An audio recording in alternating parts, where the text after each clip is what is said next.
Hey, what's up, everybody? One coach's opinion. Remember, it's just my opinion. It's not a fact.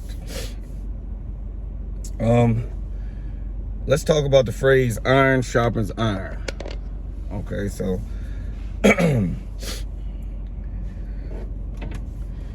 I'll start like this. So the other night, I'm watching the Instagram with my man Greg Hackett and Jesse Hawk, old man in me. So Jesse said something that I had to give him the utmost respect for. He said, I don't really have anybody in Philadelphia I really can spar with like that. The sparring partners are limited in Philadelphia. And I don't think he was trying to discredit anybody in Philadelphia.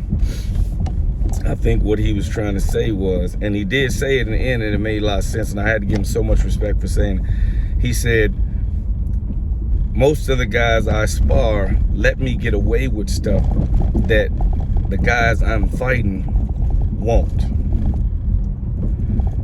And that was a big statement for me. Okay.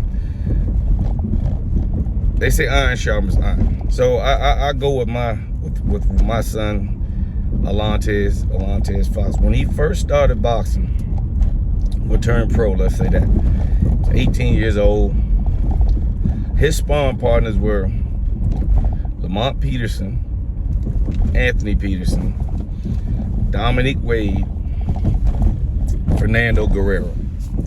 Now, for anybody who really just a casual boxing fan, you might say, oh, okay, who are they? But anybody who knows boxing knows that all those guys at one point in time either fought somebody at championship level or they were at championship level. So these were high level boxers. And when he got in the ring with them, they let him know who he was in the ring with. You didn't get a chance to make too many mistakes with these guys. And you weren't sparring really below these guys. These guys, all of these guys, were giving you everything you kind of needed. So, by going over there, he remained sharp. You know what I'm saying?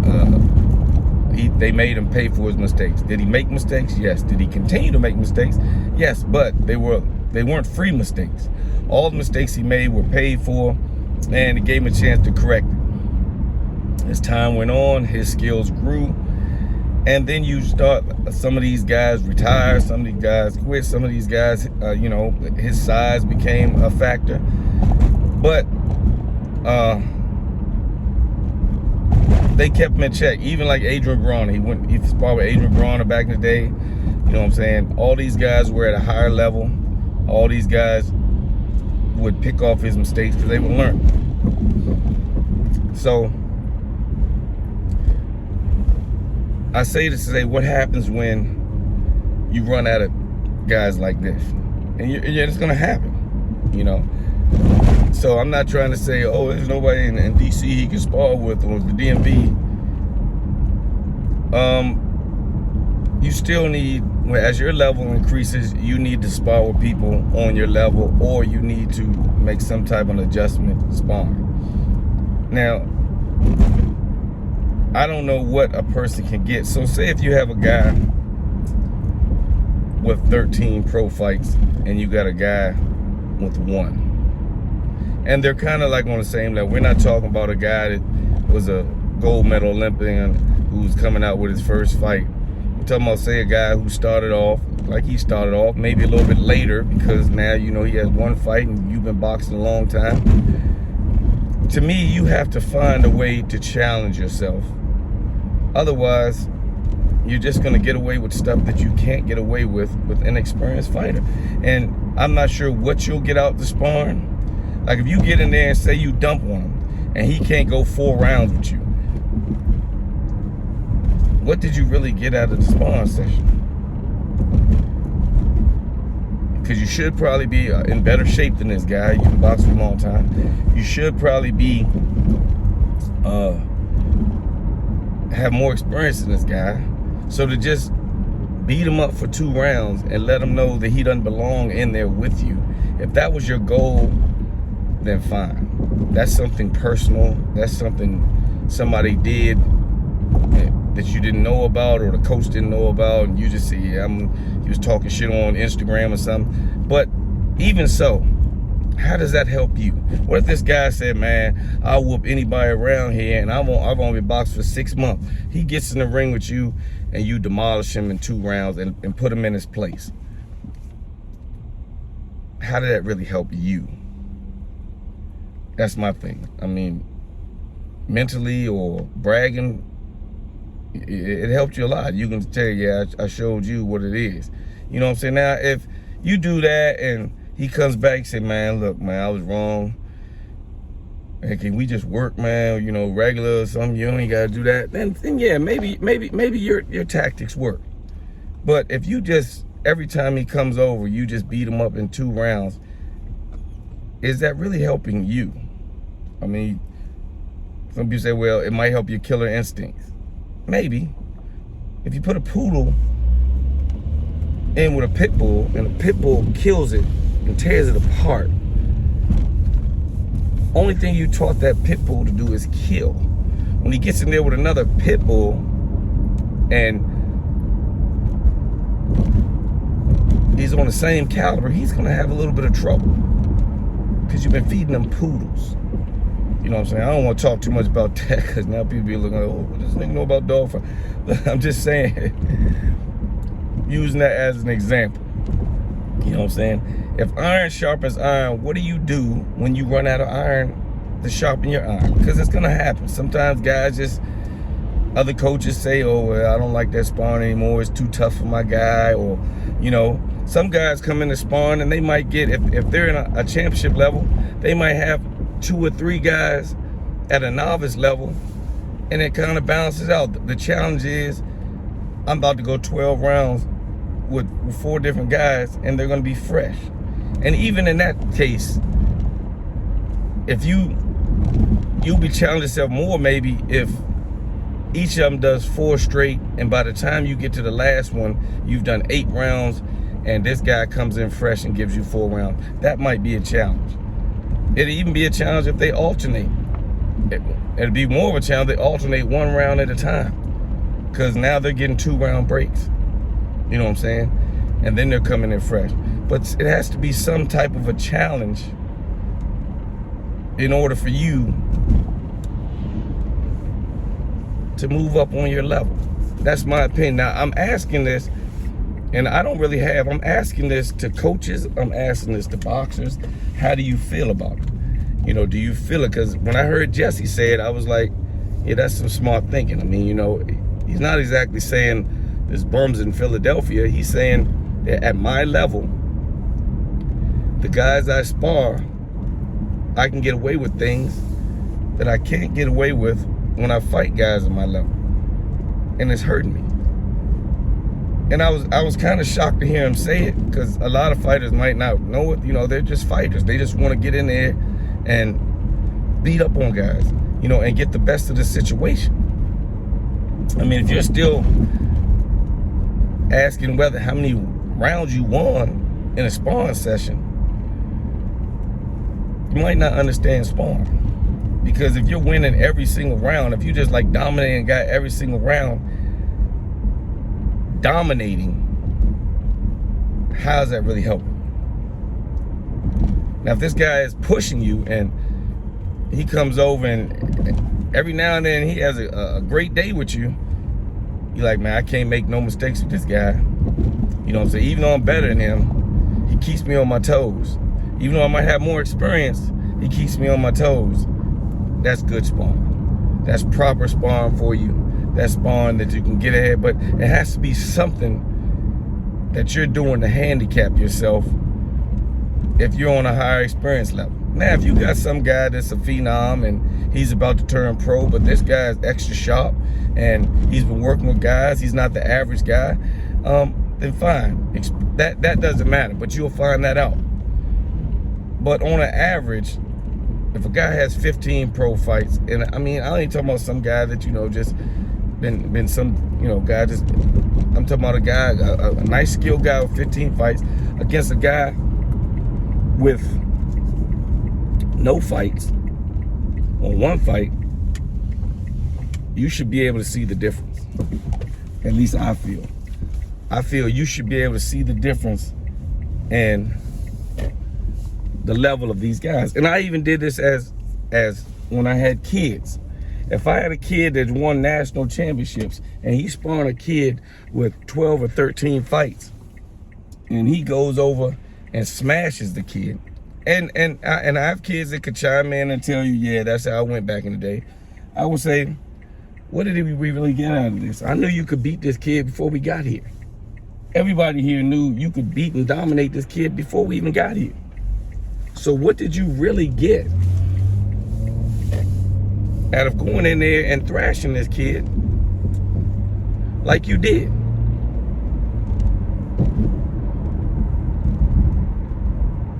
And that's kind of where we end off at. Like, what did you really get out? If you're not getting anything out of the sparring session, if you're not growing, then what are you getting if it's not going to help you? I just don't know. And you know, some kids want to get comfortable. If you're comfortable when you go to the gym, if nobody's making you a little bit uncomfortable when you're sparring, then it's not good sparring. It's not good sparring. And I don't mean just landing a punch every now and then. I mean capitalizing on your mistakes, making you pay for your mistakes.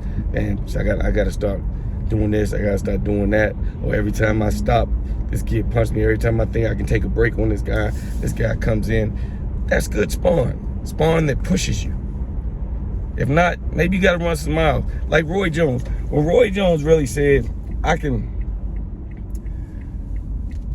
play a full game of basketball and then fight a guy like this. I mean, I don't know if he figured we were saying, wow, you're great because you can play basketball and then fight a pro fighter. Or was he saying that with this caliber fighter that you're putting me in the ring with,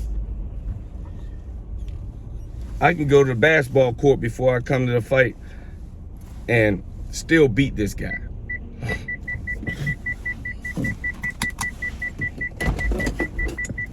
So that's saying, my bad. So that's saying this guy shouldn't be in the ring with me. And if that's what Roy was trying to tell the world, the guys you're putting in the ring, they shouldn't be in the ring with me, then that's one thing. But I think he was trying to tell the world that I can play a game of basketball and fight a pro fighter. And you can, the right pro fighter. You can't play a full game of basketball and fight Bernard. You can't play a full basketball game and fight Kawasaki. You can't play a full basketball and fight Tarver. And I ain't saying like Tarver's the lesser. I'm just saying these are guys that you can't do that with. And these are the guys that you ended up fighting in the latter part of your career and losing to. So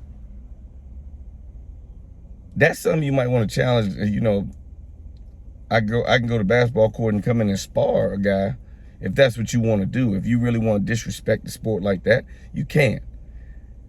But in some way, fashion, or form, you're going to have to create that iron, because at one point in time, you'll probably run out of iron to sharpen your iron. And even if it's like 2 or 3 guys, you can't just keep spawning these same 2 or 3 guys because you're getting the same looks. You're going to have to find some way to sharpen your skills with other fighters. And if they're lesser, then you have to do something to handicap yourself. Say you only want to land a few shots, or say today I'm gonna practice trying to land my left uppercut. You know what I'm saying? And I don't care how many times this guy, you know, gets off, I gotta find a way to land this. And guess what? What if you do this and you can't land it on this guy? It might be this guy, he might just have that one punch that prevents you from landing this. Then you have to find a way to set it up, or you have to dig down deep and find a way to do it. And that's how, like, to me, you sharpen your skills. Not by saying, oh yeah, I can't do this on him, I can't do this on him. You gotta find a way to do it on him if you wanna do it. Because guess what? He might be giving you the hardest level of doing it. Once you do it on him, you get comfortable and it becomes part of your repertoire. So Tell me what you think. We're talking about sparring. We're talking about levels of sparring. The iron sharpens iron. What happens? What do you do when you run out of iron? What do you do when you're the toughest kid on the block? When you become the toughest kid on the block and everybody that used to give you challenges has either retired, stopped boxing, or they're like, Joe, you know, I'm to the level where I don't do that hard sparring anymore. And you'll find those guys. And to me, those are the guys that kind of start fading at the end. You know what I'm saying? They don't spar the same guys that used to spar. That their career is getting a little bit more lenient. They feel that, oh, you know, I don't need to do this, I don't need to do that. When you start feeling like that, you're going to see a decline in your career. I promise you. I mean, you see it all the time. I'm not going to name names or handpick, but you see it all the time. When guys just don't look the same, don't think it's just that. It might be that guy across the ring, but it might be the way they prepared for that guy across the ring, because they've gotten at a certain level that it's hard to challenge them. They're used to what they normally do, but what you normally do isn't challenging anymore. But it's a good workout, but it's just not challenging. It's not challenging you up here. It's not challenging you because you can do it. You're comfortable doing it. You're making yourself comfortable. If you're leaving the gym laughing and comfortable all the time, you're not challenging yourself. If you're not pushing yourself to a certain level, you're not challenging yourself. You know what I'm saying? If you're doing the same thing you've been doing from day one, you're not really challenging yourself. And that's just how I feel. You have to keep putting challenges in front of yourself. If you're running miles at a certain pace and you're young, you got to try to run those miles faster. As you get older, anybody would say, look, you're 30, you're 35. You can't do the things that you did at 25. Your challenge really now is to keep up with the pace that you had when you was 25. That's your challenge now. Not to add an extra minute onto your miles because you're 35. Now your challenge is, I got to do what I could do when I was 25. Because guess what? You're still going to be fighting some of those young guys that are in that same shape that you were in back in the day when you were beating guys that you weren't supposed to beat. And that's when boxing gets tough for the average person, when you start doing things that you're not supposed to do. Kambosos was not supposed to beat Lopez. People didn't have that, but he did. I'm not saying he wasn't capable. I'm not saying he didn't have skills to. I'm not trying to say he wasn't good enough. I'm just saying on paper, people didn't think he could beat Lopez. And when he became champ, the challenge was Devin. Devin went in there for the first time with somebody that people felt, you're not exactly supposed to beat this guy. Sure, his fans felt you can beat him, but a lot of people did. When they invited him over Australia, all those fans over there were telling Devin, you're not supposed to beat our guy. And not only did he do it once, he did it twice. So now I have a whole different respect for him because he's done things that he wasn't supposed to do in the sport of boxing. Sure, does he have more challenges? Yeah, you got your Tanks. You got the Shakurs out there. You got all of, there's plenty of more challenges out there. But I doubt people say that Devin can't beat these guys. He doesn't have the ability to beat these guys. And even if he loses to these guys, just how it is. It's not because he wasn't good enough. It's just how it is. But they were challenges. So, one coach's opinion. Tell me what you think. Let's roll.